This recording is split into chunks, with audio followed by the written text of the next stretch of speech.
አድራሻ ስካይላይት ሆቴል ሞል ፌዝ 1 ፋሪስ ፋሽን። ሰላም ጤና ይስጥልኝ ውድ የምኩራብ ሾው ተከታታዮቼ፣ ዛሬ በአዲስ እንግዳ መጥቻለሁ። እንግዲህ የኢትዮጵያ ቃለ ሕይወት ቤተክርስቲያን መሪ ናቸው። ዶክተር ስምዖን ሄሊሶ ይባላሉ። በተለያዩ ወቅታዊ የቤተክርስቲያን ጉዳዮች ከቃለ ሕይወት ጋር በተያያዘ እንዲሁም በኢትዮጵያ ቤተክርስቲያን ላወራቸው ወደ ስቱዲዮ ጠርቻቸዋለሁ። ፈቃዳቸውን ሰጥተውኝ በዚህ ተገኝተዋል። እንግዳዬን አክብረው ከተጠበበ ጊዜያቸው ስለመጡ በእናንተ ስም ማመስገን እፈልጋለሁ። ዶክተር ስምዖን ሄሊሶ እንኳን ወደ ምኩራብ ሾው መጣ። እንኳን ደህና ቆያችሁ። ስለጋበዛችሁን እና ይህንን እድል ስለሰጣችሁኝ እኔም አመሰግናለሁ። በጣም አመሰግናለሁ ዶክተር። ወደ ጥያቄያችን ከመሄዳችን በፊት ሰሞኑን ማስታወቂያ ላይ የምናገረውን ሁለት ማስታወቂያ አድርጌ ልጀምር። የመጀመሪያው የዩቲዩብ አናላይቲክሳችንን ስናይ ብዙ ቻናላችንን የሚያዩ ሰዎች ከኦልሞስት 78% አካባቢ አይተው ይወጣሉ፣ ሰብስክራይብ አያደርጉም፣ ያልደረጉ ናቸው። ስለዚህ የእኛን አገልግሎት የምትደግፉበት አንዱ መንገድ ሰብስክራይብ በማድረግ ስለሆነ ይህንን ቪዲዮ የምታዩ ማናችሁም ሰዎች ሰብስክራይብ እንድታደርጉ በጌታ ፍቅር ጠይቃለሁ። ሁለተኛ ደግሞ የምኩራብ ሾው የስቱዲዮ ግንባታና ኤክስፓንሽን ሊያደርግ በቅርቡ እየተንቀሳቀሰ ነው። የተለያዩ እቃዎች፣ ማቴሪያሎች፣ ወጪዎች ያስፈልገናል። ስለዚህ በእኛ ጋር በብዙ ጊዜ አገልግሎታችንን ስደግፉ አፕሪሼት ስታደርጉን ስደውሉልን የነበራችሁ ኢትዮጵያን፣ ኤርትራውያን ከሀገርም ከውጭ ያላችሁ አነሰ አደገ ሳይባል በዚህ ስራ እንድትሳተፉ ጥሬን አቀርባለሁ። አብራችሁን ቆዩ። ዶክተር በድጋሚ እንኳን ደህና መጣ። የኢትዮጵያ ቃለ ሕይወት ፕሬዝዳንት ነህ። በአሁኑ ሰዓት ኢትዮጵያ ውስጥ ካሉ አንጋፋ ረጅም ዕድሜ ካስቆጠሩና በብዙ ሀገሪቷ ውስጥ ብዙ ወንጌልን የሰራች በብዙ ሺህ አጥቢያዎች ያሏት ቤተክርስቲያን ናት። ስለዚህ በጣም የትልቅ ተቋም መሪ በመጋበዜና ሆስት በማድረግ ኩራት ይሰማኛል። ከዛ በፊት በቤተክርስቲያኒቷ ምክትል ፕሬዝዳንት ነበርክ፣ እንዲሁም የልማት ቦርድ ሰብሳቢ ነበርክ። በረጅም ጊዜ ደግሞ አገልግሎትህ የእርዳታ ወይም የልማት ተቋማቶች ላይ በመሪነት ብዙ አገልግልሃል። አሁን ወደ ቤተክርስቲያን መሪነት መጥተሃል። አንዱ ጥያቄ መግቢያ የሚሆነኝ የቤተክርስቲያን መሪነትና በፊት ተቋማት የእርዳታ ተቋማትን ስታገለግል በነበርክበት ሰዓት ልዩነቱ እንዴት ነው? በደንብ አውዱ ይለያል ብዬ ስለማስብ ነው። ከዛም ደግሞ መጽሐፍ አበርክተሃል መሪነት ላይ አለ መጽሐፉ። ቴንኪው። እሷን የመሪ አለ። አዎ የለውጥ አምጪ አገልጋይ መሪዎችን የማፍራት ኃላፊነት ጥሪ እንግዲህ እንደ ሀገርም እንደ አህጉርም ነው። እንደ ሀገርም እንደ አህጉርም እንደ ኢትዮጵያም አንደኛው መሪዎችን የማፍራት ወይም የመሪ ክፍተት አለብን ተብሎ ነው የሚታሰቡና ከዚህ አኳያ ያለን ልምድ የውስጥን ጩኸት እሱን አካፍለና በሱ ልጀምር። በሁለቱ ጥያቄዎች በጣም አመሰግናለሁ። ቃለ ሕይወት በጣም ትልቅ ቤተክርስቲያን ናት። በኋላ ላይ በደንብ ይናገር ይሆናል። ነገር ግን እውነቱን ለመናገር ትልቅ እግዚአብሔር ነው። በየትኛውም ስፍራ ሰዎችን ለአገልግሎት ለተለያየ መሪነት ስፍራ የሚጠራ እግዚአብሔር ነው እና እግዚአብሔር በጠራህ ጊዜ ማንኛውንም ቦታ ገብተህ የማገልገል ጸጋ፣ አቅም፣ ኃላፊነትን ስትወስድ አብሮ ይሆናል። እግዚአብሔር አምላካችን እንደሌላው አሰማርቶ የሚጠፋ አይደለም። ሁሌ በሱ ለሚደገፉ ታማኝ ነው እና ወደ ቃለ ሕይወት ቤተክርስቲያን መሪነት ሲመጣ በጣም ትልቅ ቤተክርስቲያን ከመሆኑ የተነሳ ከባድ አገልግሎት፣ ከባድ ኃላፊነት፣ ከባድ ሸክም እንደሆነ ይረዳለሁ። እንደተባለው አብዛኛውን እድሜን የጨረስኩት በግብረሰናይ ድርጅቶች በተለያዩ ቦታዎች በማገልገል ነው። በተለይም ወልቪዥን የሚባል ክርስቲያናዊ ግብረሰናይ ድርጅት እድሜን በአብዛኛው ልጅነቴን፣ ወጣትነቴን፣ ያለኝን ጉልበቴን የጨረስኩበት ቦታ ነው። እዛ በኢትዮጵያም ከኢትዮጵያ ውጭም በተለያዩ ሀገሮች በኃላፊነት ስፍራዎች ሰርቻለሁ። ወጣትነትም ስላለ ብዙ አጥፍቻለሁ። ከጥፋቴ ብዙ ተምሬያለሁ። ወልቪዥን ማለት ትልቅ ትምህርት ቤት ነው። ትልቅ ትምህርት ቤት ነው። እዛ የመስራት እድል ያገኙ ሰዎች የታደሉ ነው ብዬ ነው ማስበው። በተለይ በእኛ ጊዜ የአገልግሎት ፍላጎቱ አለ፣ ሩጫው አለ፣ መነሳሳቱ አለ። በሰው ልክ የተሰነሳሳ ብዙ ወገኖች ነበሩ። ትልቅ ትምህርት ቤት ነው። ለስታፍ እድገትም ከፍተኛ ጥረት ያደርጋል። ዝም ብሎ ሰዎችን ቀጥሮ መሰብሰብ ብቻ ሳይሆን ማሳደግም ላይ ትልቅ ትኩረት የሚያደርግ ስለሆነ አሁን የሆንኩት ይህን ደረጃ የደረስኩት እዛ በሰራሁበት ጭምር ነው ብዬ አስባለሁ። እና እንዳልኩ የተሳሳትኩበት፣ የተማርኩበት፣ ያገለገልኩበት፣ ኮንትሪቢዩት ያደረግኩበት ስፍራ ነው። ከዛ ስወጣ ነው ይሄንን መጽሐፍ ይዤ የወጣሁት። እንግዲህ ያ ሁሉ ብዙ ዘመን አገልግያለሁ፣ እስከ 20 ዓመት አካባቢ ድረስ አገልግያለሁ እና የዛን ሁሉ በአንዲት መጽሐፍ ለመጠቅለል ከባድ ነው። ነገር ግን አጠቃላይ በተለይ በእኛ በልማቱ አመራር ስናይ አጠቃላይ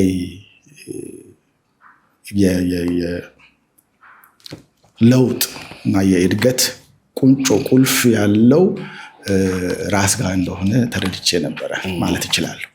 እና ያ ራስ በደንብ ቢሰራ ሌላው አካል መሰራት ይችላል። እና ብዙ ቦታ ለመሪነት መሻማት አለ፣ መራኮት አለ። ነገር ግን ለመሪነት ራስን ማዘጋጀት፣ ሌሎችን ደግሞ የማዘጋጀት ልምዱ የለም ባየሁት። እና እኛ ራሳችን በጥረታችን ነው የደረስነው። ጥቂት ወገኖች ብቻ ለዛ ራሳቸውን ከሰጡ ሰዎች እየተማር ነው ያደግነው። እና ጥሪ ነው ይሄ፣ ጩኸት ነው። እባካችሁ ሰዎችን፣ ወጣቶችን በተለይ መሪነት ዝም ብለን ዘለን የምንገባበት ጉዳይ አይደለም። ከልጅነት ጀምሮ የሚኮተኮት ነገር ነው። እንኳን መሪነት ሩጫ ለመማር ብትፈልግ፣ እግር ኳስ ለመማር ብትፈልግ ዝም ብለህ ዘለህ አይደለም የምትገባው። አሁን ዛሬ ጀምሬ እግር ኳስ ሊጫወት ብል አይሆንም። መሪነት ከዛ የበለጠ ዝግጅትን የሚፈልግ፣ ፐርፐስፉልነስ የሚፈልግ፣ የሚረዳ ሰው አጠገብ የሚፈልግ ነገር ነው እና ያ ጩኸት ያዘለ መጽሐፍ ነው።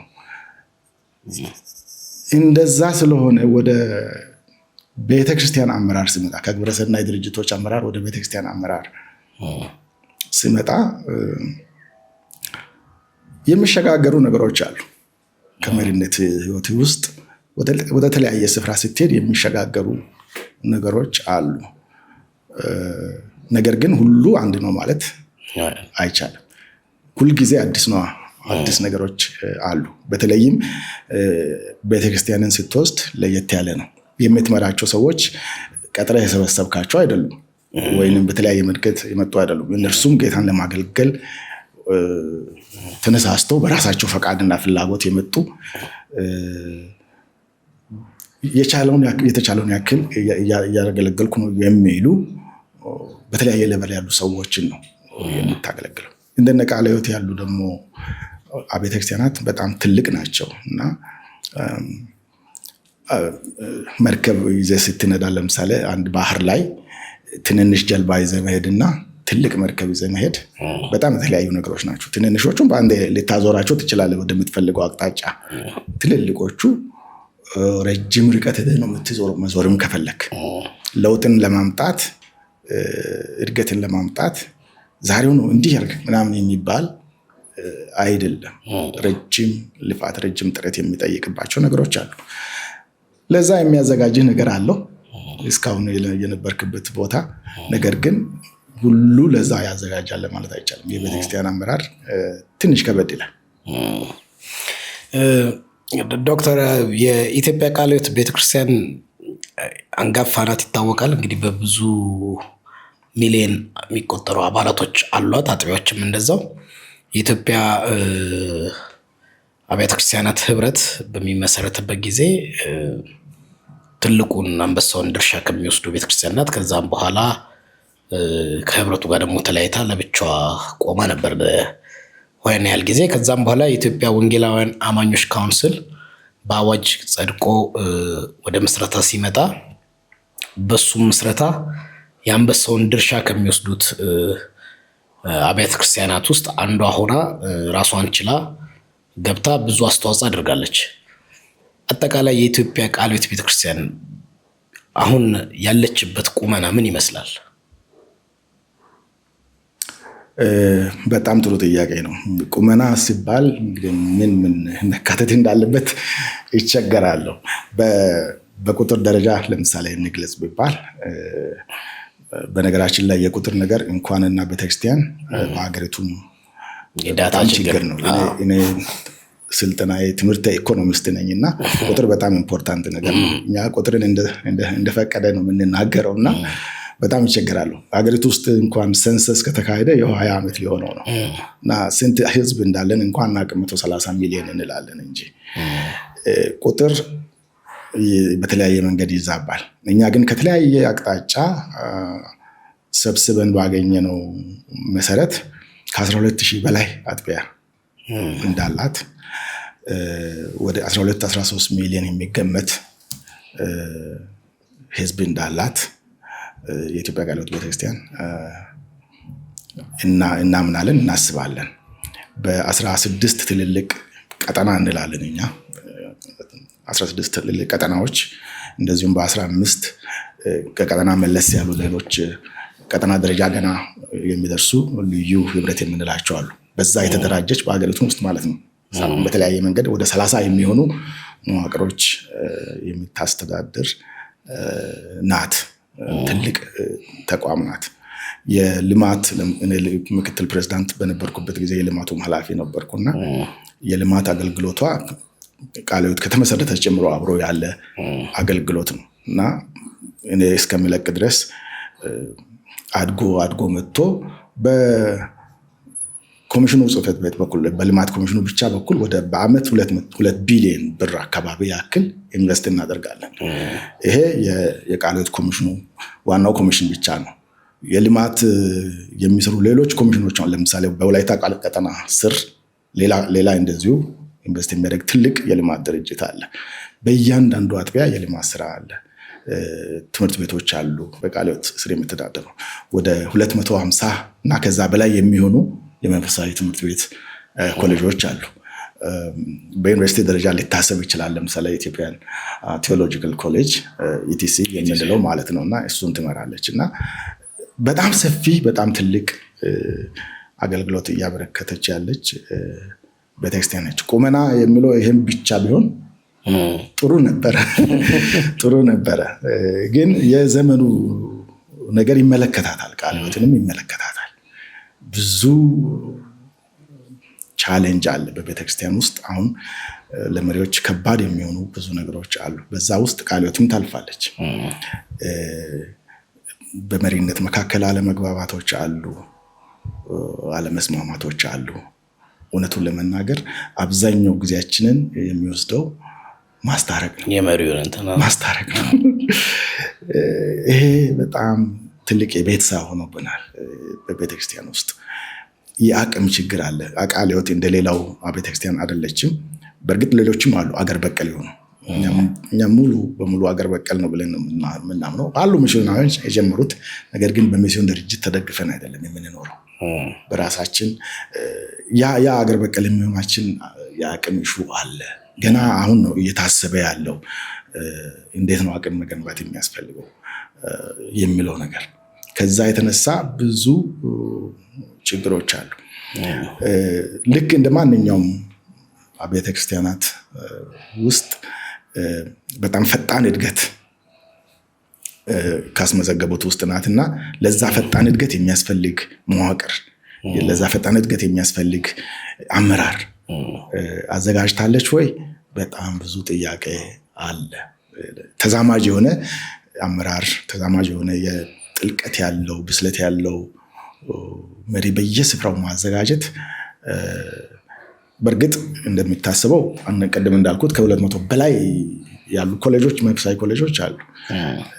ያም ሆኖ ግን እዚህ ግባ የሚባል መሪዎችን የማሰልጠን የማበቃት ስራ እየሰራን አይደለም። ከዚህ የተነሳ ሰፊ ቻሌንጅ ያጋጥመናል። ከወጣቶቹ ጋር በሚመለከት እግዚአብሔር ይመስገን በጣም ትንታግ ወጣቶች አሉን። በዛው ልክ በዘመኑ ሸብረብ ብዙ የሚወሰዱ የኛው ወጣቶች ናቸው። ያ ለእኛ ትልቅ ልባችን የሚሰበርበት ጉዳይ ነው። ይሄ የመሪ ያለህ የሚለው መጽሐፍ አንዱ ለቅሶ ይሄ ነው። ሰዎችን ማዘጋጀት አናውቅበትም። የመሪ ትልቁ ኃላፊነት ልክ አንድ መሪነት ስፍራ ስትወጣ የሚቀጥለው መሪ ማን ነው የሚለው ነው ዋና አንተማ ደርሰሃል፣ ግን የሚቀጥለው መሪ ማን ነው? ያንን እንዴት ነው የሚሰራው የሚለው ነበር ሀሳብ መሆን የነበረበት። እኛ የመሪነት ስፍራ የመደልደል የማደልደል የማስተካከል ስራ ነው ሁልጊዜ የምንሰራው። የኔ እንዴት ይቀጥላል የሚለውን ስራ ነው የምንሰራው እና ይሄ ነገር ካልተወገደ በስተቀር ወጣቶች እየዘለሉ ሌላ ጋር እየዘለሉ የማይሆን ጋር የመሄድ ነገር ይሄ የቃለ ሕይወት ቻሌንጅ ብቻ አይደለም፣ የሁሉም የኢትዮጵያ አጠቃላይ ወንጌላዊት ቤተክርስቲያን ከስደቱ ዘመን በኋላ አሁን ከመጣች በኋላ የመጡባት አደጋ አለ። ግን ያለችበት ቁመና ከነበረችበት በብዙ የተሻለ ነው። እንደ ሀገር ያላት ተጽዕኖ ተሰሚነት፣ ዓለም አቀፍ ተጽዕኖ ከፍ ያለ ነው። በፊት ማንም ሰሚ የሌላት ነች። አሁን በመንግስት ደረጃ ከመሰማት አልፎ ብዙ የመንግስት ፖሊሲ አውጪ አካላቶች፣ አመራሮች ከዚቹ ከኢትዮጵያ ወንጌላውያን ቤተ እምነት ውስጥ የወጡ ፖዚሽን ላይ አሉ። የኢትዮጵያ ቃለ ሕይወትም የዚህ ታሪክ አካል ናት። እዚህ ሀገር ላለው የክርስትና ኮንትሪቢሽን ግን እቺኑ ቤተክርስቲያን ደግሞ አሁን እንዳነሳ ነው የዘመኑ በእውነተኛ ትምህርቷና በትክክለኛ ወንጌል ማስፋፋቷ የምትታወቀው ቤተክርስቲያን በዘመኑ ያለው የትምህርት ነፋስ፣ የትምህርት ወጀብ እና ያቺ እውነተኛዋ ቤተክርስቲያን አደጋ ውስጥ ከቷት ስጋት ላይ ናት ብለው አንዳንድ ሰዎች ያስባሉ። መዋቅሯ ትልቅ ቢሆንም ሰፊ ጊዜ የቆየች ብትሆንም በዘመኑ እንትን እያንገዳገዳት ነው፣ ገብቶባታል ብዙ ነገር ይላሉ። እና በዚህ ያንተ አስተያየት ምንድን ነው? ያ እንግዲህ 100 ዓመት ሊሆናት ነው ቃለ ሕይወት እና 100ኛ ዓመታችንን ለማክበር እየተዘጋጀን ነው ያለ። እንዳልኳችሁ 12,000 አጥቢያዎች በላይ 13 ሚሊዮን አባላት በላይ እዚህና እዚህ በሚደረግ ጥቂት ነገሮች ውስጥ ያ ይሸረሸራል ይወርቃል የሚል ፍርሃት የለኝም። ነገር ግን ምኞታችን ሁልጊዜ ክርስቶስ ኢየሱስን የሚመስል ሰው መፍጠር ነው። የቁጥር ጉዳይ አይደለም። የቁጥር ጉዳይ አይደለም። በእኛ መካከል ሁላችን ወደ ጌታ ሙላት ማደግ ነው ምኞታችን። በነገራችን ላይ የኢትዮጵያ አገር በቀል ቤተክርስቲያናት የምንላቸው ዋና የአባቶቻችን ምኞት የነበረ ይሄ ነው። ክርስትና ገና ሲጀምር ጀምሮ አፍሪካ፣ ኢትዮጵያ ውስጥ ያለው ክርስትና ወደ እውነቱ እንመለስ እንጂ የሚል ነበረ ዋናው እኮ። ስለዚህ አገር በቀል ቤተክርስቲያናት ወደዛ ወደ ጥንታዊው የአፍሪካ ክርስትና፣ ጥንታዊው ኢትዮጵያ ክርስትና እንመለስ የሚል ነው። ዛሬ ከዛ በጣም ርቀን ያለ ነው። በጣም ርቀን ያለ ነው። ይጠፋል፣ ይበተናል የሚል ፍርሃትና ስጋት አይደለም ያለኝ። በሚመቸው መልክ፣ በሚያስፈልገው መልክ ወደዛ ወደ ክርስቶስ ሙላት እያደግን ነው የሚለው ትልቅ ጥያቄ ነው። አሁን ጀምረን ካልሰራን ያ ስጋትም የለም ማለት አንችልም። ዛሬ ጀምሮ መሰራት አለበት። ገና ለነገ የምንጠብቀው ኢሹ አይደለም። ቀውሱ ምንድን ነው ብለህ ታስባለህ ዶክተር?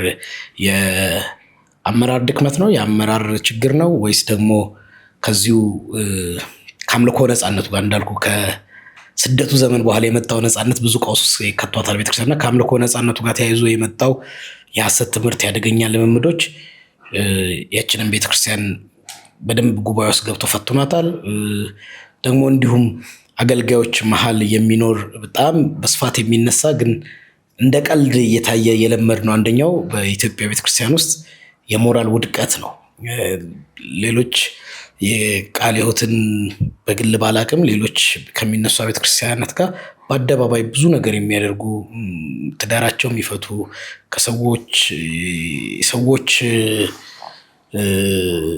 ቤተክርስቲያን ውስጥ ካሉ ሌሎች እህቶች ወንድሞች ጋር የተለያየ ግንኙነት ኦፊሻሊ ህዝብ በሚያውቀው መልኩ የሚያደርጉ ሰዎች በአደባባይ ቴሌቪዥን ይዘው ቲዩብ ይዘው ማንም ምንም ሳይል አደባባይ እንትን እያለ ይሰብካሉ። የመጸጸት ንስሐ የመግባት ቆይ እንትን ለማለት የሚባል የነበረው ኢትዮጵያ የድሮ ወንጌላውያን ካልቸር አንድ ሰው ሲያጠፋ 6 ወር ከአገልግሎት ይቀመጥና የሚባለው ነገር ጠፍቷል እና እንደ ቀልድ ታይቶ ኖርማል ሆኗል። ይሄ የትኛውንም ዓለማዊ ህይወትና ልምምድ እየኖርን እኩል በኩል ማገልገል እና ይህ የቃለ ሕይወትን ቤተክርስቲያን ውስጥ ፈተና ሊሆን ይችላል ብዬ አስባለሁ። የዘመኑ መልክ ስለሆነ ከዛ ኤግዘምትድ አይደለችም እዚሁ ሀገር ስለምትኖርና እሱን ነው አባቶቻችን ምኞታቸው የነበረው ወደ ቀደመው ክርስትና እንመለስ። ወደ ቀደመው ክርስትና የድሮዋ ቤተክርስቲያን ጋር እንመለስ የሚል ነበረ። ገና ስንጀምር እኮ ኢትዮጵያ ውስጥ ክርስትና ሲገባ ጀምሮ ያ ነበረ። ወደዛ እንመለስ የሚል ምኞት ነው። ከዛ ምኞት ሸሽተን ብዙ ሄደናል። ባይዘይ ዝርዝር ጥናት አላረኩም፣ ግን ብዙ ምክንያቶች መጥቀስ ይቻላል። አገሪቱ ራሷ ያለችበት ደረጃ በጣም ፈጣን የሆነ የኢኮኖሚ እድገት አለ፣ አሃዛዊ እድገት። ትላንት አጠገብ የነበረ ሰው በአጭር ጊዜ ውስጥ ምን ተደረገ በማይባል ሁኔታ የሀብት ማማ ላይ ተቀምጦ ታየዋለህ። እኔ እኮ በዚህ መልክ ነው እንደዚህ ያደረኩ ይልሃል። እንዴ እኔ ስለምን አልሞክርም? ይሄ ነው ያለው። የፈጣን እድገቱ ያመጣው አንዱ ጣጣ ማቴሪያሊዝም ነው። ሰው ባለው ከመርካት ያለፈ ከዛ የተነሳ ብዙ ሽኩቻ በየትም ፍጪው ዱቄት ማምጪው የሚል አመለካከት መጣ። ስለዚህ ሙስና እንደውም ለብነት ማለት ተን ሙስና ብለን ስም ሰጠ ነው፣ አሳመር ነውና ችግር የለውም ከመንግስት መስረቅ ከተለያየ ነገር ማድረግ ችግር የለውም። በቃ ወደዛ አይነት አመለካከት አንተ አሁን ያው በግልጥ ያልጠቀስከው ዝሙት ወደምለው ለመድረስ እንፈራለን። እንደ ዝሙት እንዴት ይባላል? ሌላ ስም እንሰጠዋለን። እና የሀገሪቱ የነበረችበት የኢኮኖሚ፣ የፖለቲካ፣ የማህበራዊ ለውጥም አንዳንዱ ለውጥ ለመሪዎች ለማሰብ ራሱ ጊዜ አልሰጠም። በጣም ፋስት ነው።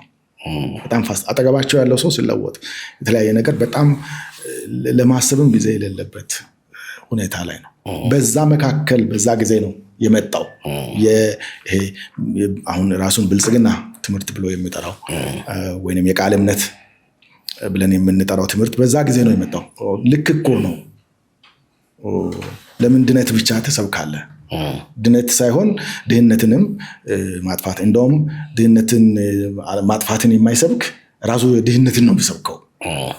ሀብት ነው ትልቁ፣ ጤና ነው እንጂ ክርስቶስ ኢየሱስ በመስቀል ላይ የተሰዋው ለነፍስ ድነት የሚባለው ነገር ወረደ። እሱን መስበክ እንደ ፋሽኑ እንዳለፈበት ነገር ተቆጠረ። ስለዚህ ሀብት፣ ጤና እውነትም ትክክል ነው፣ ያንን ያገኘውበት መንገድ ትክክል ነው ብሎ የማሰብ ነገር መጣ።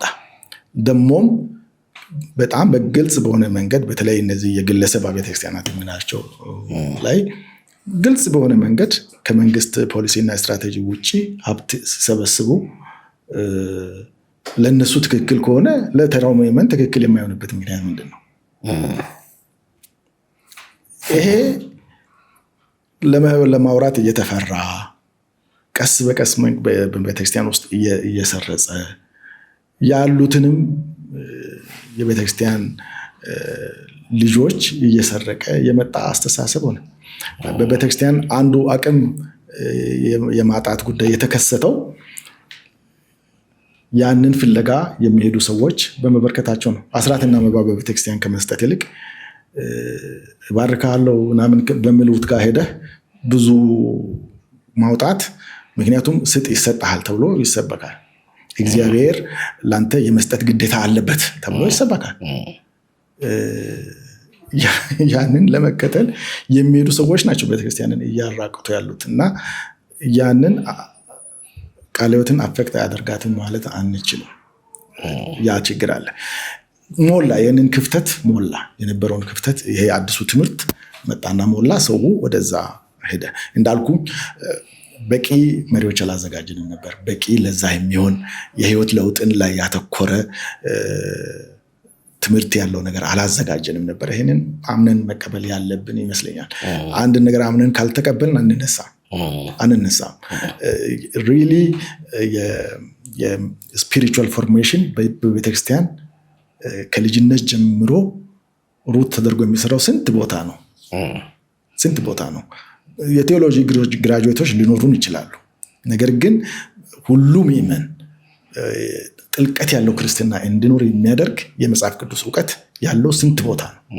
እኛ እንደውም እንኮራለን፣ ቃለ ሕይወት የቃል ላይ እናተኩራለን የሚል እንትን አለን። እውነት ነው። በቃል በመጽሐፍ ቅዱስ አተረጓጎም ላይ በማስተማር ላይ ትኩረት እናደርጋለን። ግን ጉዳዩ ከሚፈልገው አንጻር ስታይ እንኳን በቂ ጫፉንም የሄልዝ እና የወልዝ ጎስፕል አብዛኛው የኢትዮጵያ ብቻ ሳይሆን የዓለም ይሄ ፕሮቴስታንት የሚባለው መገለጫ አይደለም ወይ? ምን አይነት አርጊውመንት አለ እንግዲህ ጴንጤ ሃይማኖት የፕሮቴስታንቱ ሃይማኖት ካፒታሊዝም የካፒታሊስቶች ሃይማኖት ነው ይባላል። ንብረትን ተሽሎ መገኘትን ምናምን እና አንዳንዶች ደግሞ ሪፎርም ቴዎሎጂ ነው ካፒታሊዝም ራሱ የፈጠሩ ይላሉ። የጴንጤዎቹ ካፒታሊዝም ገብቶ ሳይሆን ራሱ የካፒታሊዝም ፈጣሪው ራሱ ሪፎርምድ ቴዎሎጂ ነው ይላሉ። እና በዚህ ያለ አንተ መልከታ ምንድን ነው? ምክንያቱም በዛኛው የኢቫንጀሊካል እንትን በምድር ላይ የመሳካትን በምድር ላይ እንትን ማለት ነው። አሁን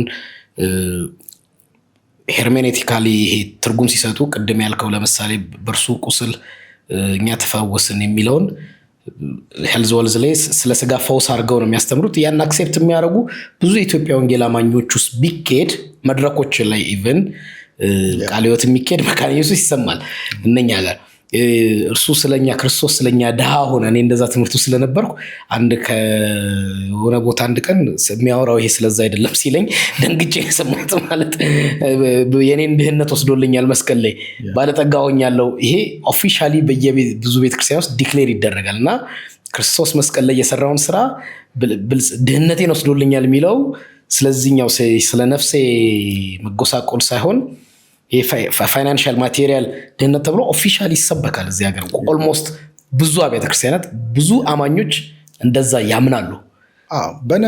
በነባር አብያተ ክርስቲያናት መድረክም ይሰበካል። እኔ በመካነ ኢየሱስ ቤተክርስቲያን ሄጄ አንድ ጊዜ ሰማሁ ስለ እምነት። አንድ ፈረንጅ ነው መጥቶ የሚሰብከው ወደ መስቀል ፍላወር አካባቢ ያለች አጥቢያ እና እኔ ስለ እምነት ሌላ የእምነት ሙቭመንት አራማጅ ቤተክርስቲያን ውስጥ ተሰብኬያለሁ። በደንብ ሰምቼው ልዩነት አጣው። ትርጉም በማርቆስ 11:22 ተነስቶ ነው ያሰባኪ የሚሰብከው። ያን ስብከት ተናገር ይሆንልሃል፣ ከዛ ፕሮሰሱን እመን believe ask believe receive እያለ እና እንዴት ከትሮት ካንሰር እንደተፈወሰ ያን ስክሪፕቸር እና ቦታቸው ነው ስለሚለያይ ነው እና አብዛኛው መድረኮች ላይ እናገኘዋለን ይህን ትምህርት ለማለት ነው። ሜን ዲኖሚኔሽኖች ይሄ ነው። በአጭር አጠገብ ያለው ሰው ሀብታም ሆነ፣ በአጭር ቱግ ብሎ ጤነኛ ሆነ። ስለዚህ እኔም አጭር መንገድ እፈልጋለሁ።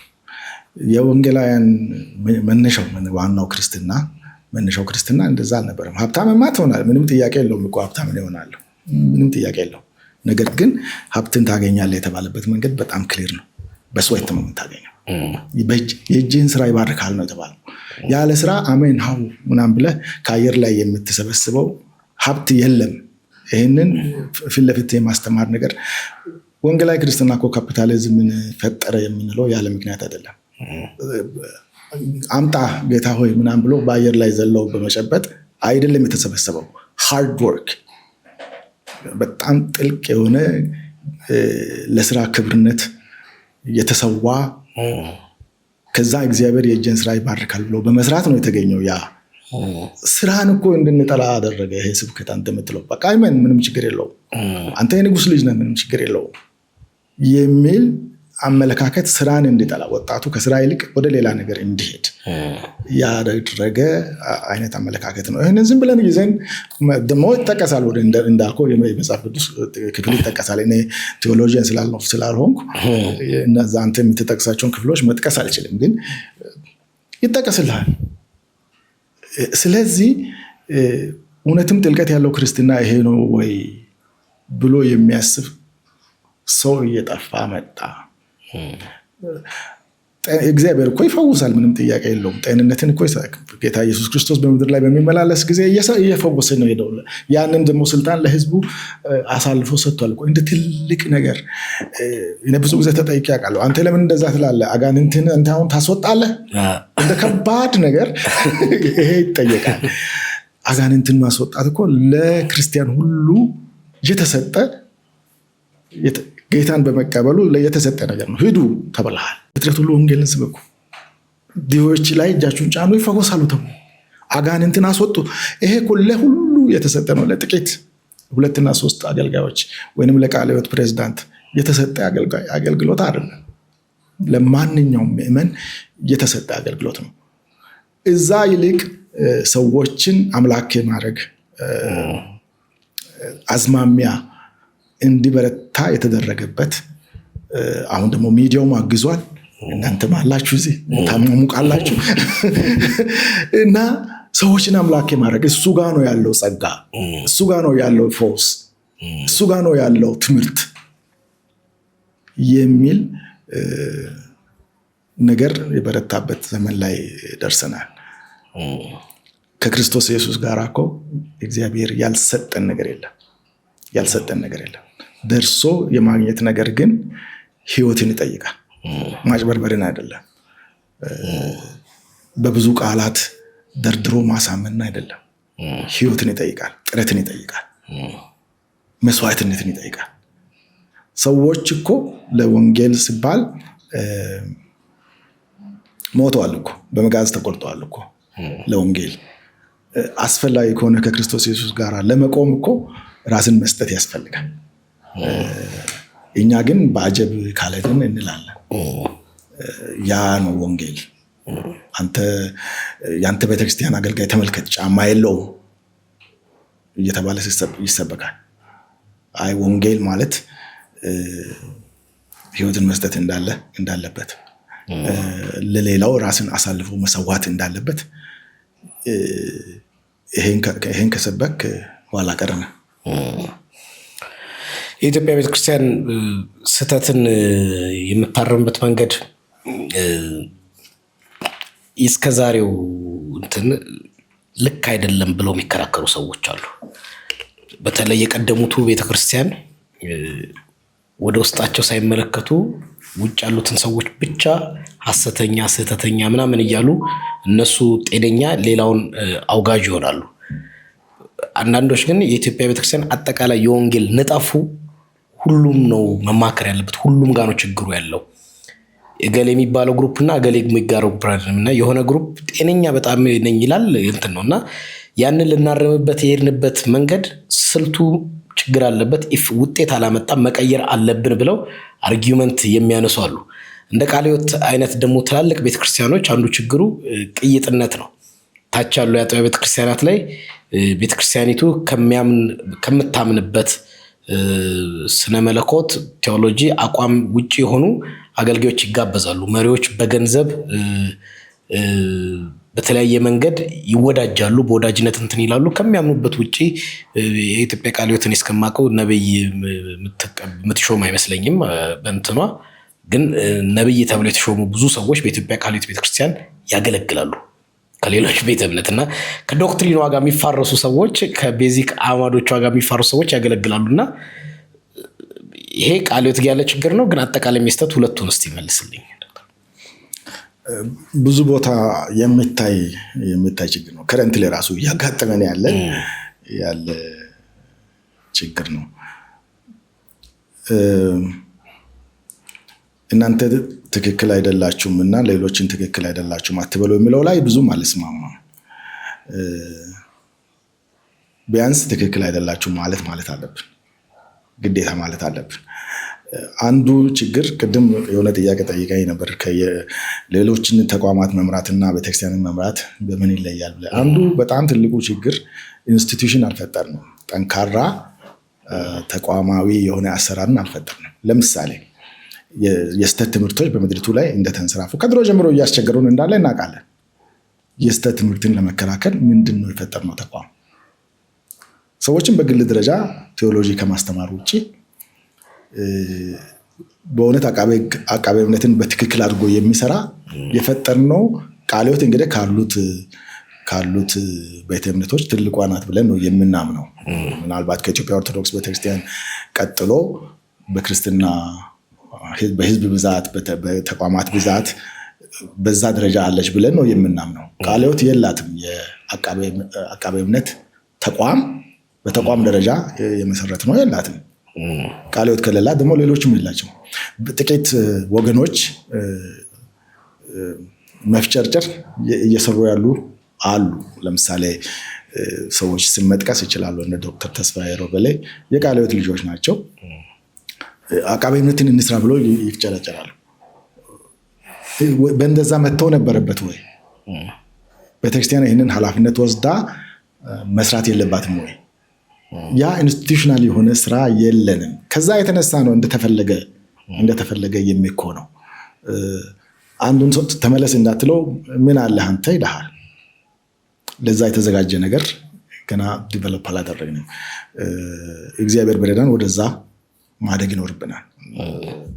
የግድ ቃለ ሕይወት መሆን የለባትም። ሌሎችም አብያተ ክርስቲያናት ወደዛ ማደግ ይኖርባቸዋል። ተቋማዊ በሆነ ነገር ሰዎችን የመመለስ ነገር ውስጥ መግባት። ቴዎሎጂ ማስተማሩ መልካም ሆኖ ሳለ ማለት ነው። እኛ በቴዎሎጂ ትምህርት የማትመልሰው ነገ ገና የሚገለጥ ብዙ ስህተት አለ።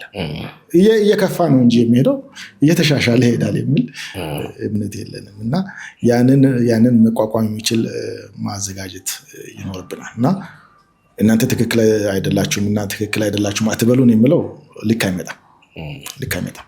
ቤተክርስቲያን እኮ በአሳ አጥማጅ እኮ ነው የተመሰለችው። አሳ አጥማጅ መረቡን ወደ ባህር ስጥል የሚፈልገውን አሳ ብቻ አይደለም የሚሰበስበው። አንዳንዴ እንጭጫ አሳ ይመጣል፣ አንዳንዴ ጓጉንቸር ይመጣል አብሮ ከመረቡ ጋር። መረብ መጣልን እንተው። ምናልባት ወደ ውጭ ብቻ ይሄ ፖይንት አውት መደረጉ ውስጥ ያለን ችግር አለማየት እኛ ጋር ፐርፌክሽን የሚመስለውም እንደዛ ነው። ምክንያቱም አብዛኞቹ ተወቃሾቹ ልጆች ከነኚህ ከምንላቸው ከቀደምት አብያተ ክርስቲያናት አድገው የወጡ ልጆች ናቸው። ከየትም ድንገት የፈለቁ አይደሉም። አብዛኞቹ ከሜን ዲኖሚኔሽን ቸርች ውስጥ የኖሩ ከልጅነታቸው የኖሩ ናቸው እና ስለዚህ የዛ ውጤት ናቸው፣ የዛ ፍሬ ናቸው። አት ሰም ፖይንት መልካችን በብዙ ይመሳሰላል። ሜዳው ይለያይና እና መጠቆም ብቻ ሲሆን እንደዚህ አይነት ውስጥን ደግሞ አለማየት፣ የራስን ቤተክርስቲያን ችግር አለማየት እኛ የእውነተኛው ብቻ ምሳሌ ነንና አሁን እንደገጠመው እንግዲህ ትላልቅ ሜን ዲኖሚኔሽኖች ላይ ሰሞኑን የተሰሙ ነገሮች በአመራር ከግብረ ሰዶም ጋር ተያይዞ ምናምን እነኚህ ወጣቶቹ ጋር አይሰማም። ከባባድ እንትኖች የሊደርሺፕ የነበረው ፍትጊያና ፋይት ትላልቆቹ ጋር የተሰማው በአንጻሪነት እዛ አይሰማም እና እንደ ፐርፌክት ቆጥሮ ስለ መጠቆም ብቻ ስለሆነ ነው ስልቱ ልክ አይደለም ያልኩት ነው። መልካም እንደዛ ማለት ምናልባት ይቻልናል። እኔ መሰረቱን ነው ከመሰረቱ ከምኞታችን አንጻር ከአባቶቻችን ምኞት አንጻር ስንመለከት ወደ ቀደመው ክርስትና እንመለስ በሚል ነው። እነዚህ በተለይ ኢትዮጵያውያን ወንጌላውያን አብያተ ክርስቲያናት አብዛኞቹ የተመሰረቱት ወደዛ እንመለስ፣ ወደ ቅድስና፣ ወደ እግዚአብሔርን የማክበር ህይወት እንመለስ ከሚል ነው የተመሰረቱት። ያንን መሰረት ባንገፋ መልካም ነው ባይ ነኝ። ለዛ ነው እንዳልኩህ ወደ ውስጥ ማየት የግድ ያስፈልጋል። አሁን ቅድም ያልኩ አይነት ነው የነበረው እድገት ለሪፍሌክሽን ራሱ ጊዜ አልሰጠንም። ሰዎችን ለማዘጋጀት መሪዎችን ለማዘጋጀት ጊዜ አልሰጠንም። የነበረው እድገት በጣም ፋስት ነው። ከጥቂት ጊዜ በፊት እኮ ምንም ስፍራ አልነበራቸውም ወንጌላውያን ቤተክርስቲያናት። አሁን ግን እንዳልከው ቅድም የሀገሪቱ ውስጥ ተሰሚነት ተጽዕኖ ሊኖረው እስከሚችል ድረስ ያለው እድገት አዘጋጅተን ሆን ብለን ኮትኩተን የመጣ ነገር አይደለም። የመጣ እድገት ነው፣ እንዲሁ የመጣ እድገት ነው እና አስበን ለዛ እድገት የተዘጋጀ ተቋም፣ ለዛ እድገት የተዘጋጀ የኮሬክሽን ፕሪንሲፕል አላዘጋጀንም። ስንቱ አብያተ ክርስቲያናት ነው ለምሳሌ ተው የህይወት ምስክርነት ጉዳይ። የህይወት ምስክርነት እኮ አንዱ የሚታጠረው ለምሳሌ በፋይናንስ አሰራር ላይ ነው። ስንቱ አብያተ ክርስቲያናት ናቸው እስከ አጥቢያ ድረስ ትክክለኛ ኦዲት የሚደረገው? እኛ በቃለ ሕይወት ቤተክርስቲያን ዓመታዊ ኦዲት እናደርጋለን። ኦዲት አድርገን ለህዝባችን ይሄ እንደዚህ ነው አሰራራችን ብለን እንናገራለን። ስንቱ ነው በቃለ ሕይወት ሌላ ጋር አልሄድን እኮ በቃለ ሕይወት ስንቱ ያ ዓመታዊ ኦዲት ለምሳሌ ዋናው ጽሕፈት ቤትን ጠቅላላ አሰራር እንደሚመለከተው እስከ አጥቢያ ድረስ ወርዶ የሚሰራው ስንት ቦታ ላይ ነው? ገና ነን፣ በዛ በኩል በጣም ገና ነን። ይሄ እኮ ነው ምስክርነት። ህይወት የምንለው ነገር እሱ ነው። እንዲህ አይነት ነገር ላይ ስተሃል፣ በገንዘብ ጉዳይ ስተሃል አንድን ሰው እንድል በደንብ ቼክ ማድረግ አለብኝ። ሰው በሚያወራው አይደለም። አለ አሰራር አለው፣ ኦዲት የሚባል አሰራር አለው። በዛ ቼክ አድርጌ አንተ የገንዘብ ጉድለት አሳይተሃል ልልህ ይችላል። ልክ እንደዛው ማንኛውም ሕጸጽ ማሳያ መንገዶች ነበሩ። ያንን የቱ ጋር ነው ያዘጋጅነው? ከዚህ የተነሳ ውስጣችንን ማየት አለብን የሚለውን ይቀበላለሁ። ነገር ግን ስላላያቸው አትናገሩ የሚለውን ነው እኔ ትንሽ ችግር ያለብን። እኔ የኢትዮጵያ ቃለ ቤተክርስቲያን ዶክተር የአመራር እዙ ፌል አድርጓል ማለት እንችላለን። ፌል አድርጓል ማለት ቅርብ ጊዜ ነብይ እዩ ጩፋ በኢትዮጵያ ቃለ ቤተክርስቲያን በቃለ ቤተክርስቲያን ሳውዝ አፍሪካ በምትገኘው ለማገልገል ፕሮግራም ይዞ ነበር። የኢትዮጵያ ቃለ ቤተክርስቲያን ይህ ሰው በዛች አጥቢያ እንዳያገለግል ደብዳቤ አውጥታ ነበር። ነገር ግን ፕሮግራሙም አልቀረም። ወንድማችን እዩ ጩፋም ሄዶ አገልግሎ ዜና አሰርቶ ለቀቀ። እኔ ያን ዜና አጋርቼ ነበር የኢቫንጀሊካል ቸርች ሊደርሺፕ ፌል አድርጓል ብዬና ምክንያቱም አለመሰማትን ከዚህ በፊትም እንደዚህ ልምምዶች ነበሩና እዙ ፌል አድርጎ ነው እንዴት ያህል ሊፈጠር ቻለ? እርስ በርስ አይሰማም? አንዱ ለአንዱ አጥቢያ ሰሚት አያደርግም ወይ? ከላይ የወጣውን ትእዛዝ አያከብርም ወይ? ይሄ ልምምድስ እንደ ቤተክርስቲያን ምንድን ነው ለእናንተ ያሳያችሁ? እንዴት አድርጋችሁ ነው ነገሩን ልፈቱ ሪስፖንድ ልታደርጉ የሞከራችሁት በደቡብ አፍሪካ ካለችው ቤተክርስቲያን ጋር? በጣም ጥሩ ጥያቄ ነው። በጣም ሰፊ ማብራሪያም የሚፈልግ ጥያቄ ነው።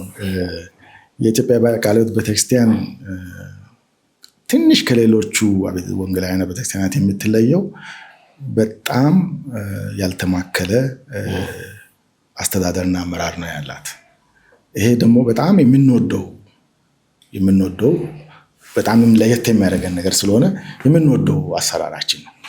ስለዚህ በጣም ዲሰንትራላይዝድ ናት። የተለያዩ መዋቅሮች አሉ። መሪዎቻችንን በጣም እናከብራቸዋለን። የመሪዎችን በጣም እንጠብቃለን። የመሪዎችን አካሄድ እያየን እንሰራለን። ነገር ግን ያልተማከለ አሰራር በመሆኑ እያንዳንዱ አጥቢያ ከባድ ስልጣን አላት። አውቶኖመስ ናቸው። ብዙ ነገር በራሳቸው መስራት ይችላሉ። ነገር ግን መተዳደሪያ ደንብ የሚባል አለን። ደግሞ ሁላችን ፈቃደኛ ሆነን የገባንበት በፖሊስ ኃይል ላይ አታስገድድም፣ ያ እንትን የላትም። ወይንም ከዛሬ ጀምሮ ከአገልግሎት አግዳናል ምናምን በሚል በዛ መልካት አናስገድድም። ያንን እናደርጋለን። ግን እሱንም ስናደርግ በጣም በጥንቃቄ ነው የምናደርገው። ምክንያቱም ነፃነታችንን በጣም እንወደዋለን። ነፃነታችን አስፈላጊ ነው። ክርስቶስ ራሱ ወደ ራሱ ስጠራን በፍጹም ነፃነት ነው ብለን እናምናለን። ሰው እንኳን ቃለ ሕይወትን ሌላ ጌታን እኮ ጥሎ ይሄዳል እና እኔ በጉልበት አፍኜው አስሬው የሚይዘው ሰው የለም። ያንን ነፃነታችን በጣም እንወደዋለን። አውቀን ነው የሰጠነው ለመሪዎች። ቀጥሎ ላለው ከፍ ላለው እርከን ኃላፊነትን አውቀን ነው የሰጠነው። በዛ መልክ ነው የምንተማመነው እና የመተዳደሪያ ደንብ የሚባለው የወጣው በዛ መሰረት ነው እና አንዱ ፓርት ይሄ ነው። ሁለተኛ ትልቅም ከመሆኑ የተነሳ እንደተባለው በጣም በፍጥነት የሚያደገ ስለሆነ ሁሉም ቦታ እኩል አቅም ያላቸው መሪዎችን አዳርስናል ማለት አንችልም። አሁን ደግሞ እየሆነ ያለው ከኢትዮጵያ ውጭም አገልግሎት አለ። በነገራችን ላይ ብዙ ሚስዮናውያን ወደ ውጭ ሀገር እንልካለን። ሚስዮናውያን እየሄዱ የኢትዮጵያ ቃለ ሕይወት ቤተክርስቲያንን አይደለም የሚያቋቁሙት። በዛው ሀገር ልክ እንደኛ ኢንዲጂነስ ቸርች ዲቨሎፕ እንዳደረገው በዛው ሀገር የሚወጡ የሀገሬዋ ቤተክርስቲያናት እንዲቋቋሙ እናደርጋለን። ነገር ግን ከዚህ ከኛ ዘንድ የሄዱ ቀድሞ የቃለ ሕይወት አባላት የነበሩ ወደ ውጭ ሀገር ሲሄዱ የቃለ ሕይወት ቤተክርስቲያን ካላቋቋሙ ስሉ እሺ እንላቸዋለን። በቃለ ሕይወት መተዳደሪያ ደንብ የሚገለገሉ ቤተክርስቲያናትን እንዲቋቋሙ እንወዳለን እና ያንን እንፈቅዳለን እና ስለዚህ በደቡብ አፍሪካ፣ በአሜሪካ፣ በሌሎችም ኖርዝ አሜሪካን ስቴትስ፣ ኬንያ፣ ሱዳን እንደዛ አይነት ቦታዎች አሉ የኢትዮጵያ ቃለ ሕይወት ቤተክርስቲያን አባላት እና ኦቶኖሚውን ጠብቀው ነገር ግን መተዳደሪያ ደንባችንን አውቀው እንዲያገለግሉ እንወዳለን፣ እንፈልጋለን። አመራር ፌል አድርጓል ለማለት እንቸገራለን። በዛ ምክንያት ሰዎች አዘጋጅተን ኤቭሪቲንግ ከዚህ ሾመናቸው ምናምን የሄዱ ሰዎች አይደሉም። አብረን መሆን እንፈልጋለን ከኢትዮጵያ ቃለ ሕይወት ቤተክርስቲያን 12ሺህ አጥቢያ በዛ መልክ ነው አብረን መሆን እንፈልጋለን፣ እኛ አባቶቻችን በአቋቋሙት መንገድ መሄድ እንፈልጋለን የሚሉ ናቸው የተሰበሰቡት እና ስለዚህ ዋናውን ጽሕፈት ቤት መመሪያ እየጣሱ ከሆነ በዛ መተዳደሪያ ደንብ እየሄዱ ካልሆነ አይደር ከቃለ ሕይወት ጋር መስራትን ማቆም ያለባቸው፣ ካልሆነ የቃለ ሕይወትን ስም ተጠቅመው ከመተዳደሪያ ደንብ ውጭ እንደፈለጉ የሚሆኑ ያው ለዛ እንትን ተገዢ እንሆናለን ብለው ለገቡት ተገዢ ካልሆኑ አሰራሩን አይጎዳውም ወይ? ተሰሚነቱን የሄድ ኦፊሱን እዙን ሰንሰለቱን አያበላሸውም ወይ? ብዙ አይደለም ባይነኝ እንደዛ።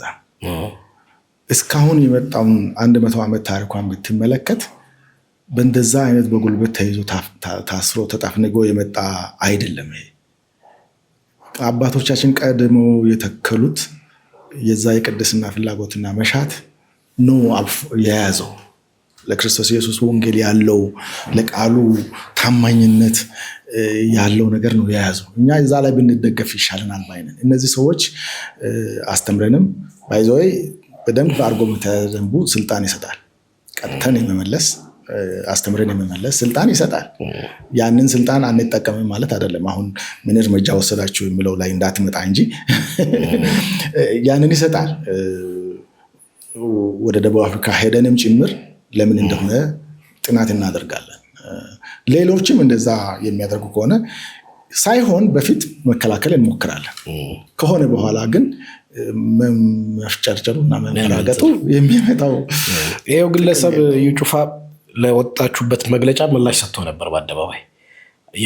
የምላሾቹ ይዘት ስድብም የተቀላቀለበት፣ አከርካሪ የተሰበረ፣ የከሰሩ ኋላ ቀር የሚሉ የቤተ ክርስቲያናቱን አመራሮች በእንደዛ መልኩ ገልጾ ነው። እንደዚህ አይነት መግለጫ እሱ ካወጣ በኋላ ቤተክርስቲያኒቷ በዚህ ጉዳይ ምንም አይነት ምላሽ አልሰጠችም። ለወጣባት እንትንና አንደኛ አባቶች በዚህ ደረጃ ውሳኔያቸው ሲናቅ ሲዘለፍ ተቋማት ሳይከበሩ ሲቀር ተሰሚ አባትን የማጣት ትውልዱ ላይ የአባትን የአንጋፋ ቤተክርስቲያንን አቅም የመምታት ነገር አይኖረውም ወይ? ሁለተኛ ይሄ ሲባል ቤተክርስቲያኗ ፈጥና ምላሽ ያልሰጠችበት ምክንያት ምንድን ነው?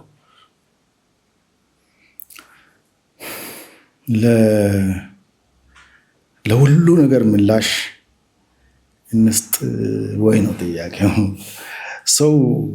ሰው ያቅሙን ያክል ነው የሚናገረው። ያንን ተከትለ ሁሉንም ነገር ምላሽ መስጠት የሚከብድ ይሆናል። እንግሊዞች አፍን ክፈትና ማንነትን እነግርሃለሁ ይላሉ። ይበቃኛል።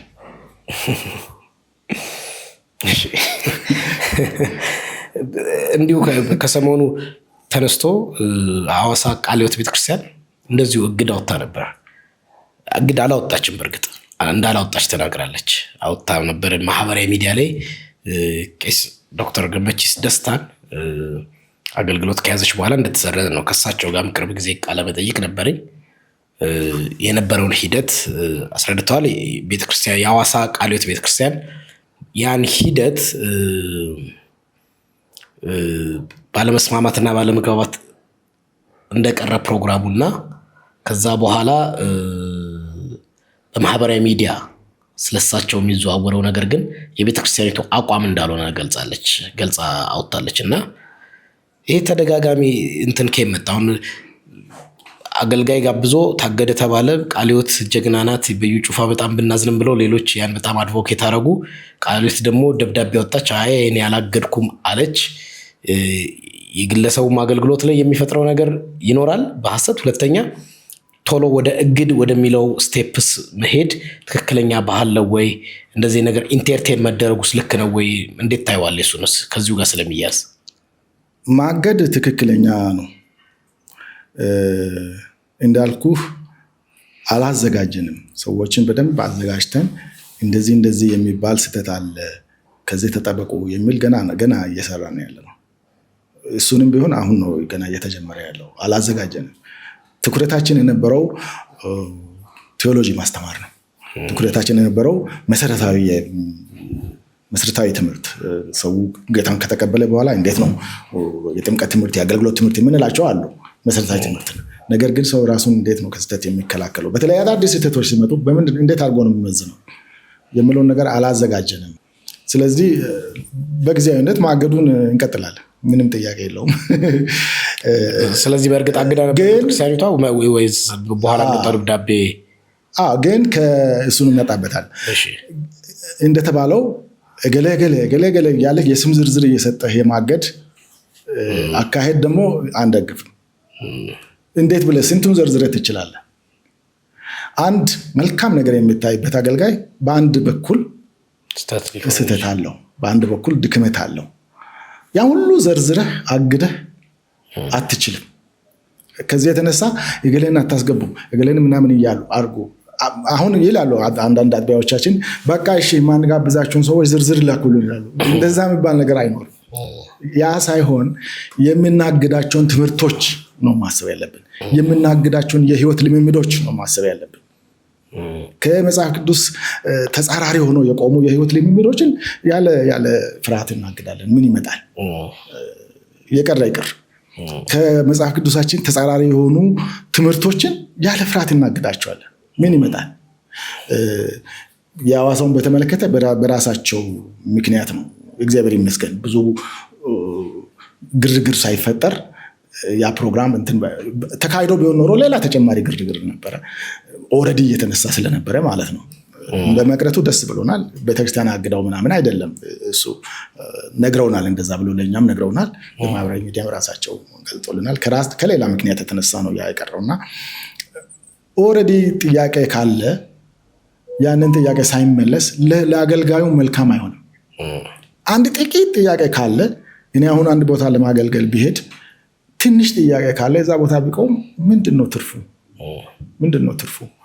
እያልኩ ያለሁት እየተፍጨረጨን ያለነው በጣም በወረራ መልክ የመጣ የቃል እምነት የብልጽግና ወንጌል ትምህርት በወረራ መልክ ነው የመጣው ያለው በቤተክርስቲያን ላይ። ያ እስከሚጠራ ድረስ እኛ ባንጋብዝ ደስ ይለኛል፣ ባንሄድ ደስ ይለኛል። አንድ ሌላ ቦታ ባንሄድና ይሄ የማይሆን ትምህርት ተምሬ ባለመጣ ደስ ይለኛል። ማንንም ባንጋብዝ፣ ጥሩዎቹንም ጭምር ባንጋብዝ ደስ ይለኛል። ምክንያቱም አላዘጋጀንም። ያንን ለማድረግ ጥረት እየተደረገ ነው ያለው። አሁን ዝም አላልንም። ያንን ጥረት እያደረግን ያለው ዝርዝር አውጥቶ ግን እገሌን አግደው እገሌን ፍቀድለት የሚል ነገር ለመስራት እሱ ሞኝነት ይመስለኛል። ምክንያቱም ዛሬ ትክክል ነው ብዬ ያልኩት አክሊል ነገ እግዚአብሔር ይርዳው። ምክንያቱም ማንም የቆመ የሚመስለው ወድቅ ይጠንቀቅ ተብሎ ተጽፏል። የኢትዮጵያ ቃለ ሕይወት ቤተክርስቲያን በቅድም እንዳነሳሁት በካውንስሉ ምስረታ ውስጥ የአንበሳ ድርሻ ያላት ናት። ትልቅ ፖዚሽን ይዛ የተቀመጠች ቤተክርስቲያን ናት። ካውንስሉ ከተመሰረተ በኋላ ብዙ ጥያቄ ይነሳበታል። ያለብንን ችግር አንድ ላይ ቀይጦ በመያዝ ጤነኛውን ከእንትኑ ስንዴውን ከእንክርዳዱ በአንድ በመያዝ መፍትሄ እንዳይመጣ ይሄ ቅድም እንዳልኩት ትክክል ያልሆነውን ኤክስኮሙኒኬት ማድረግ ህዝቡን መለየት እንዳይሆን መደባለቅ ፈጥሯል፣ ችግሩን አባብሷል ብለው ይሞግታሉ። አንዳንዶች ደግሞ የካውንስሉ ሮል ጥሩ እንደሆነ በሌላ ሚናው ያነሱታል። ቃለ ሕይወት ቤተክርስቲያን ካውንስል ውስጥ እንዳላት ሮል አንደኛ ካውንስሉ ችግሩን አባብሶታል የሚባለው ላይ ተስማማለች ወይ? ኢትዮጵያ ቤተክርስቲያን ውስጥ የገጠማትን ቀውስ። ሌላኛው ደግሞ እንዳላት ሮል ጤናምኛ ትምህርትን አጎልብቶ ሌሎችንም በዛ ቃኝቶ ህብረቱን ለማጠናከር እያደረገችው ያለው ሮል ምን ይመስላል? ወይ ዝም ብላ ወንበር ይዛ ነው የተቀመጠችው? ጥያቄዎች ከባድ ናቸው። በኢትዮጵያ ቤተክርስቲያን ውስጥ የአብሮ መስራት አንድነት መስራት ዛሬ በካውንስሉ የተጀመረ አይደለም። ቀድሞ ሚሽነሪዎች ወደዚህ ሲመጡ አብሮ መስራት ነው የመስራት እንቅስቃሴ ነበር። የአሜሪካ ሚሽነሪዎች፣ ከአውሮፓ የመጡ ሚሽነሪዎች አብሮ ይሰሩ ነበር። ባይዞይ ቃለ ሕይወትም የተመሰረተችው በዛ መልክ ነው። መካነ ኢየሱስ የተመሰረተችው በዛ መልክ ነው። አብሮ በመስራታቸው ነው። ሚሽነሪዎች አብሮ በመስራታቸው ነው። ያ ታሪክ አለን፣ አብሮ የመስራት ታሪክ አለን። የወንጌል አማኞች አንድነት የሚባል ቃለ ሕይወት የነበረችበት በጣም የምንወደው ቡድን ነበር። በጋራ እንድንሰራ ያስቻለን የጋራ አስተሳሰብ ያላቸው አብያተ ክርስቲያናት ተሰብስበው የሚሰሩበት ነበረ። ያ አለ። ከዛ አልፎ የኢትዮጵያ ወንጌላውያን አብያተ ክርስቲያናት ህብረት ነበር። እዛም ቃለ ሕይወት ከፍተኛ ሚና ነበራት። በጊዜው ጥላ እስከምትወጣበት ጊዜ ድረስ ከፍተኛ ሚና ነበራት እና አብሮ የመስራት ነገር ነበር። ከወንጌል አማኞች አንድነት አብያተ ክርስቲያናት ህብረት የተባለው ሞር ብዙ ህብረቶችን ያጠቃለለ በመሆኑ የወንጌል አማኞች አንድነት ከሰመ። አሁን የአብያተ ክርስቲያናት ህብረት ቃለ ሕይወት ጥላ ወጣች፣ መካነ ኢየሱስ ጥላ ወጣች። በዛ መካከል የመንግስትም ፍላጎት ነበረ የወንጌላውያን አንድነት እየተሸረሸረ እየተፈረከረከ እንዳይኖር፣ እንደዚሁም ህጋዊም ሆኖ እንዲንቀሳቀሱ ፍላጎት ነበረ እና ካውንስል የሚባል ብታቋቁሙ ህጋዊነትን በዛው በአዋጅ መልክ ይዘርቃል ስለተባለ መካነ ኢየሱስም ቃለ ሕይወትም ተመልሰው በመግባት ህጋዊነትን ወደ መሻት ከመንግስት ማሰራር ጋር አብሮ ወደ መሄድ ታስቦ የመጣ ነገር ነው እና ሁለት ስትራግል ያለ ይመስለኛል። እንግሊዝኛውን ማለት ላለመጠቀም ፈልጌ ነበር አጥቼው ነው። ያ ፍትጊያ ያለ ይመስለኛል። አንድም ከድሮ የነበረ ልምድ፣ ለምሳሌ ወንጌላውያን አማኞች አንድነት የተባለው ማህበር ፍጹም አንድነት ነበር። እንማት የአብያተ ክርስቲያናት ህብረቱን ነው አይደለም፣ ከዛ በፊት ነበር። ፍጹም አንድነት ነበር። የመንፈስ አንድነት ማለት ነው። ፍጹም የሆነ ሀሳብ መጋራት፣ አንድ ልብ ያክል ነበር። አብያተ ክርስቲያናት ህብረትም ቢሆን መነሻ አካባቢ በጣም አንድነት ነበር። ምክንያቱም እነዚህ የተቋቋሙት የነበረው ግፊትን ለመቋቋም ነበር። ከመንግስት በኩል ጫና አለ፣ ከተለያየ የህብረተሰቡ ክፍል በኩል ጫና አለ። ያንን ጫና ለመቋቋም የተቋቋሙ ነበሩ እና የመያያዝ ነገር ነበር፣ የልብ አንድነት ነበር። ምን እናደርጋለን በሚሉት የመስማማት ነገር ነበር። አብያተ ክርስቲያናት ህብረት ካውንስል ግን እሱ አይደለም። በህብረቱም ኦልሬዲ ጀምሮ ነበር። የአብያተ ክርስቲያናት ህብረት የሚባለው ባለበት ጊዜ ኦልሬዲ ጀምሮ ነበር። እናስፋ ማስፋቱ መልካም ሆኖ እያለ አጥርቶ የማስገባት ነገር ኦልሬዲ ጀምሮ ነበር። አሁን ደግሞ ስለዚህ ያንን የድሮውን የመጠበቅ ነገር አለ። በሌላ በኩል ደግሞ ህጋዊነትን ከመንግስት አሰራር ጋር አብሮ የመሄድም ፍላጎት አለ። እነዚህን ሁለቱን ድንበር ሰተን ስርዓት አስይዘን መምራት ችለናል ወይ? እኔ ጥናት አላደረኩም በእውነቱ ነገር። አሁን በፊት በነበረኝ በቃለ ሕይወት የልማት ኮሚሽን ስራ ላይ ሰፊ ጊዜን ለማጥፋት ስለወደድኩ አብዛኛውን ጊዜ እዛ ነበር ማተኩረው። አሁን ደግሞ ጭራሽ የቤተክርስቲያኒቱ ፕሬዝዳንት ሲሆን አብዛኛውን ጊዜ ማጥፋት የሚፈልገው ቅድም ባልኳቸው ነገሮች ላይ ነው እንጂ ካውንስል ላይ ጊዜ አጥፍቼ አላቅም። ስለዚህ ዲቴይል አላቅም።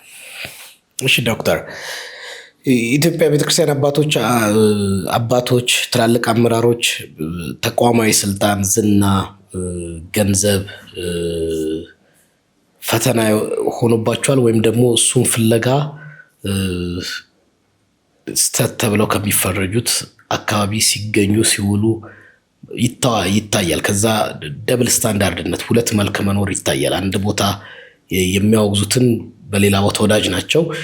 እሱ በሁለት መልኩ ይነሳል። አንደኛ ልጆቹም እንዳይመለሱ ያደርጓቸዋል። በሆነ ሳይድ ጎሽ ይላሉ፣ በሆነ ሰዓት በአደባባይ ደግሞ ይሄ ትምህርት ሐሰት ነው፣ ይሄ ትምህርት እንትን ይላሉ እና ያ ይሄን ነገር የመፍታቱን ሁኔታ አዳጋች አድርጎታል ብለው የሚያምኑ ሰዎች አሉ። በዚህ ጉዳይ አንተ አስተያየት ምንድን ነው? መመለስ እና መመለስ የሚባለው ረጅም ርቀት የሚጠይቅ ነው። በአጭር ጊዜ ውስጥ ኮርኩመ ምናምን ህፃናት አይደሉም እነዚህ ወገኖቻችን። አስበው አቅደው የገቡበት ነገር ነው። መመለስ ቢፈልጉ ነው እንጂ በግድ የሚሆን ነገር አይደለም። እሱ የዋህነት ይመስለኛል። ይልቁንም እኔ በግሌ የማምነው ስለሚፈራም በግሌ በጣም ስለሚፈራም ጨው ወንዝ ወረደች እንዳይሆን ነው የኔ ጥያቄ። እንደዛ መሆን ያለበት አይመስለኝም። ግዴታ እኮ የለም ክርስቶስ ኢየሱስን የመከተል ቢያንስ በቃለ ሕይወት እንደዛ እናምናለን። እኔ አላስገድድህም እኮ ጌታ ራሱን ሰጠ እንጂ በጉልበት ናና ግባ አላለህም እኮ። በቃ ሰጠ አይደለ እኔም ራሴን ሰጠሁት ብለህ ነው የምትሄደው። ለምንድን ነው መመለስ የሚባለው ነገር እንደ ትልቅ ነገር የተወሰደው? ጥያቄ ስላለብኝ ነው። እነዚህ ወገኖቻችን ከነሱ ጋር ታዩና ሄዱ ገቡ ለማለትም ይቸገራሉ። እኔ እንዳልኩ ጥልቅ ጥናት ያላደረኩበትም ብዙም የገባሁበት ነገር ስለሆነ አስተያየት ለመስጠት ይቸገራሉ። አልለመድነውም። የኔትወርክ ለእኔ ቤተክርስቲያናት ካውንስል የብዙዎች የራሳቸው ተቋማዊ ማንነት ያላቸው ቤተክርስቲያናት ኔትወርክ ነው። የኔትወርክ ኦርጋናይዜሽን ነው እና የኔትወርክ ኦርጋናይዜሽን አሰራርን በደንብ አልተረዳንም። ከዚህ የተነሳም ይመስለኛል ቅድም እንዳልኩ የወንጌል አማኞች አንድነት ጊዜ የነበረውን ነገር የመናፈቅ ነገር ይመስለኛል። ያንን የምንጠብቅ ከሆነ በጣም ተሳስተናል ባይ ነኝ። በጣም ተሳስተናል ባይ ነኝ። እሱ አይመጣም። በዚህ በኔትወርክ ኦርጋናይዜሽን ግን እሱ ስላልመጣ ብለን እንተወው ወይ የሚል ጥያቄ በደንብ በትክክል ተነስቶ መታሰብ አለበት። ቃለ ሕይወት ወደዛ ስፍራ ስትመጣ እስከ ዛሬ ድረስ በመንግስትም በህብረተሰብም የሚደርሰውን ጫና እንደ ጋራ ሆኖ ለመቋቋም ህጋዊ የሆነ አቅም ያለው ኢንስቲትዩሽን መኖሩ ይረዳል ከሚል ነው የመጣቸው። ለዛም ነው ባለፉት 5 ዓመታት አመራር ለመስጠት እየሞከረች ያለችው። ነገር ግን በዚህች 5 ዓመታት ውስጥ ቀድሞ የነበረውን የወንጌል አማኞች አንድነት አይነት አላመጣችውም የሚለው ክስ ትንሽ ይከብዳል ይመስለኛል። አይመጣም። እኔ እርግጠኛ ሆኜ ልናገር የሚችለው አይመጣም፣ ፍላጎት ከሌለ በስተቀር። እያንዳንዱ ፈጽሞ እኔ እዛ ጋር የተቀመጡ 7 አዕማደ እምነቶች ብቻ ሳይሆኑ እነሱ ብቻ አይደሉም የሚገዙት፣ ከዛ ያለፈ ነው ወንጌላዊ ክርስትና። እኔ ለጌታ ራሴን የሰጠው ሰው ነኝ፣ በዛ መመላለስ ይወዳሉ የሚል ነገር በእያንዳንዱ ሰው ውስጥ ካልተፈጠረ በስተቀር ያ አይመጣም። የተመዘገበ እኮ ወደ 4000 አካባቢ እየደረሰ ያለ ወንጌላውያን ቤተክርስቲያናት አሉ። ይሄ የቤተክርስቲያን የተመዘገበ ያን ያክላል። አንዳንዶቹ የተመዘገቡት ከእናንተው ያሉ አጥቢያ የሚመሩ ፓስተሮች ነገ ብንወጣ ብለው ላይሰንስ ይዘው የተቀመጡ ብዙ አሉ ይባላል። ብዙ አሉ።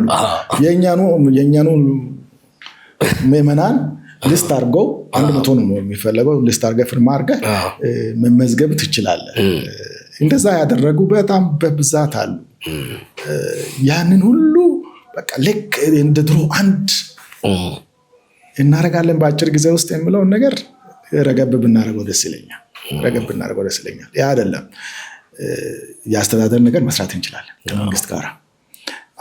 ምናልባት ልማትን የፍትህን ኢሹ በሚመለከት አብረን ልንሰራ እንችላለን። እንኳንና ወንጌላውያን ክርስቲያናት ሌሎችም ጋር አብረን እንሰራለን። እንደዚህ አይነት ነገሮች ላይ ልንሰራ እንችላለን። ነገር ግን ያ ማለት ሁሉንም በየቤተክርስቲያናችን መድረኮች እናመጣለን፣ ከሁሉም ጋር ስጋ ወደሙ እንቀበላለን ማለት አይደለም። ቅድም እንዳነሳሁት ኢትዮጵያ ወደ ውስጥም ችግር አለ እንዳልኩት የኢትዮጵያ ቤተክርስቲያን ቃለ ሕይወት ቤተክርስቲያን ቅርብ ጊዜ ያገደችው ነብዩ ጩፋን እንኳን ብናይ ቃለ ሕይወት ቤተክርስቲያን የነበረን ያደገ ልጅ ነው። በሆሳና እና አይ ቲንክ ወላይታ ባሉት ከሁለት አንዱ ስነ መለኮት ትምህርት ቤት እንደተማረም ሰምቻለሁ፣ አውቃለሁ።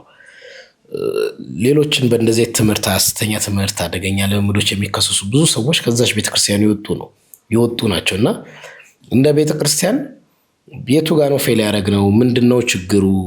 ይሄን ያመጣው ምንድነው የሚል ግምገማ ወስዳችሁ ታውቃላችሁ ወይ? አይታችኋል ወይ? የመፍትሄ አቅጣጫ አስቀምጣችኋል ወይ?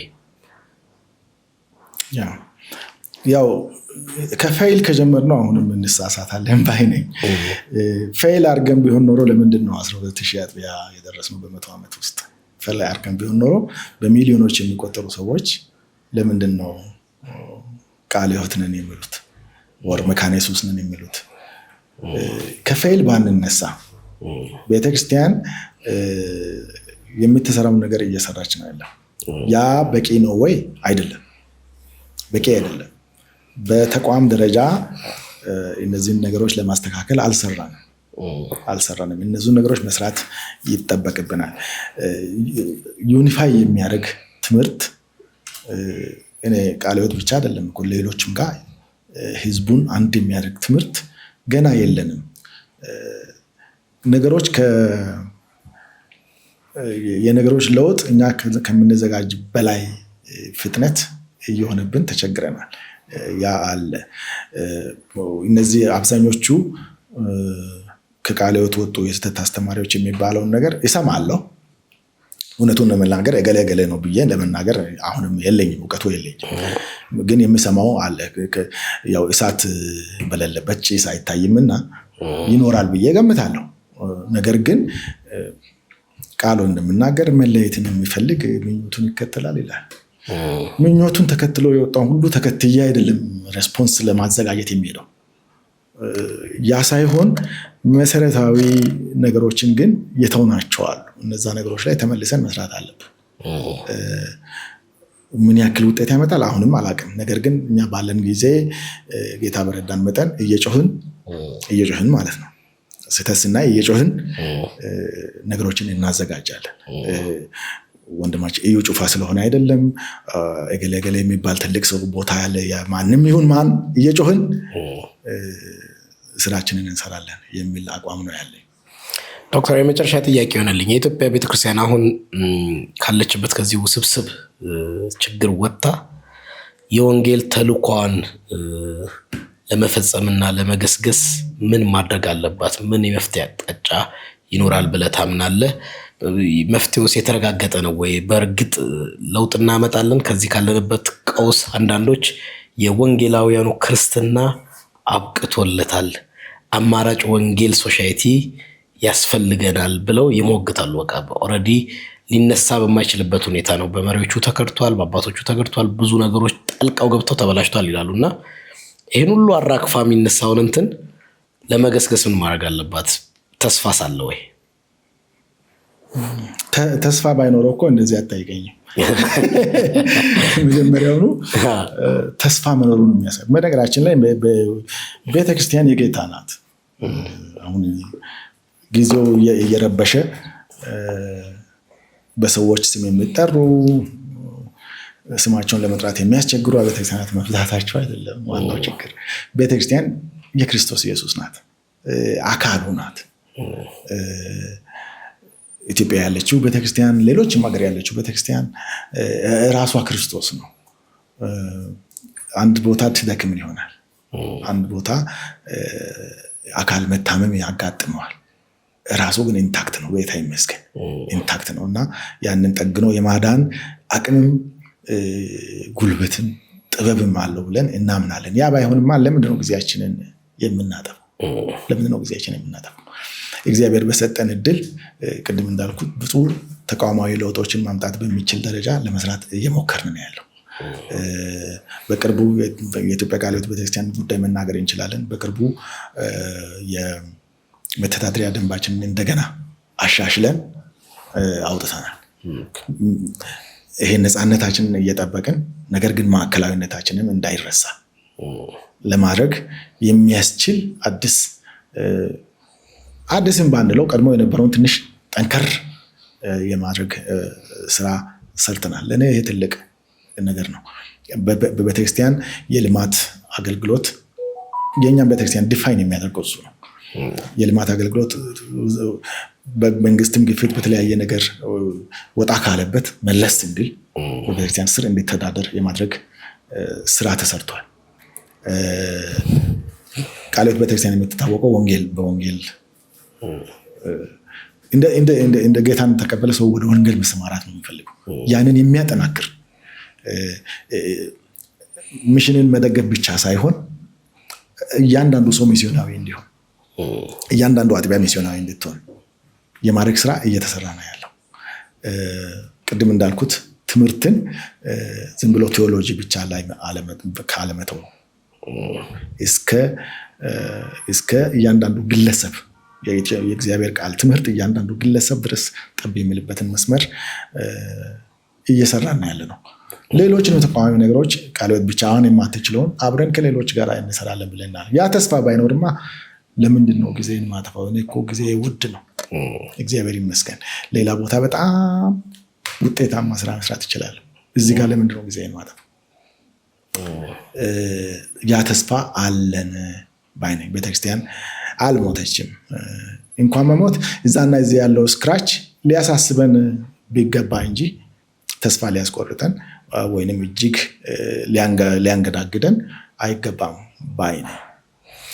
በጣም አመሰግናለሁ ዶክተር ስምዖን ካለህ ጊዜ ሰውተህ እንግዲህ ስለሆንክ ሰፋ ያለ ማብራሪያና ምላሽ ስለሰጠኝ እግዚአብሔር ይስጥልኝ። እኔም አመሰግናለሁ። እግዚአብሔር ይባርክልኝ። ቴንክ ዩ ዶክተር። ውድ የምኩራብ ሾው ተከታታዮቼ ከኢትዮጵያ ቃለ ሕይወት የወቅቱ ፕሬዝዳንት ዶክተር ስምዖን ኤሊሶ ጋር በወቅታዊ ነገር ያደረግኩት ቆይታ ይህን ይመስላል። እንደተለመደው አስተያየቶቻችን በዋትሳፕ በዩቲዩብ ኮሜንት መስጫ ሳጥንና በቀጥታ ስልክ እንድትሰጡን ኮሜንቶቻችሁን ገንቢ ኮሜንቶቻችሁን ስጡን። ቅድም ማስታወቂያ ላይ ቀድሜ እንዳልኩት ይህን ቻናል ሰብስክራይብ አድርጉ። ለምኩራብ ሚዲያ የኤክስፓንሽን ስራ የሚሆን በማስፋፊያ ስራ የሚሆነውን የሚያስፈልገንን ነገር በማገዝ አብራችሁን ቁሙ። በሌላ እንግዳ እስክንገናኝ ድረስ